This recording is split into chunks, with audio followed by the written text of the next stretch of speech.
The JSE is tracking weaker global markets today as the military conflict between Russia and Ukraine continues to dominate headlines.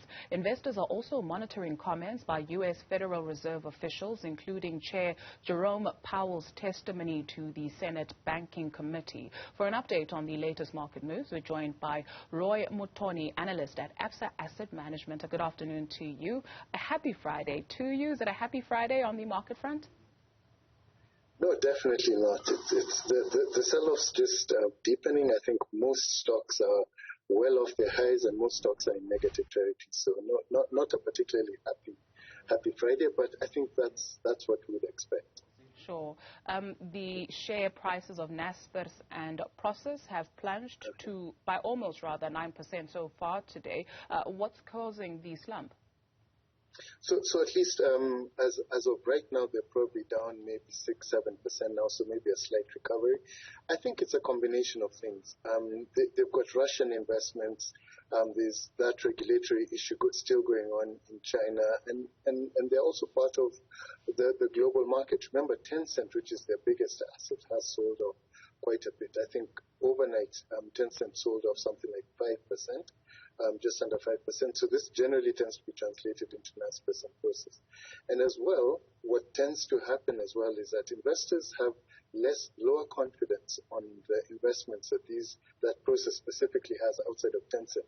So the discount between Tencent and Prosus and Naspers as well keeps widening. So you have that double whammy. I think global sell-off, Chinese regulation, the fact that some of their subsidiaries that are listed either in Russia or in the UK could be subject to sanctions, and this widening discount will explain the negative sentiment around these two stocks. Murray and Roberts feeling a little bit more positive. They're anticipating further growth in its already significant 61.1 billion rand group order book. What's driving their growth?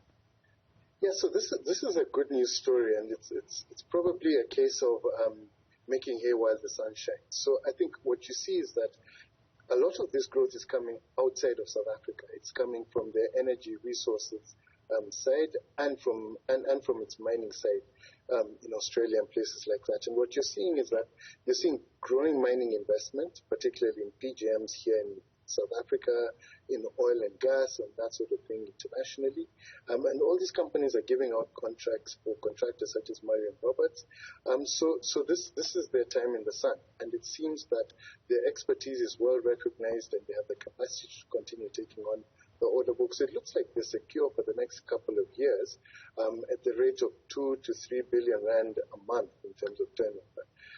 For so long as this mining investment boom continues, they will continue to grow their order book and their revenues will continue to grow. Clearly, the risk here is execution risk and the ability to extract margin from that order book. But I think this is a really good start.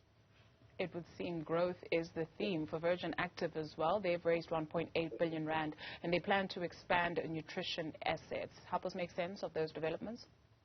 So this is an interesting, it looks very related party. So they needed to appoint a new CEO.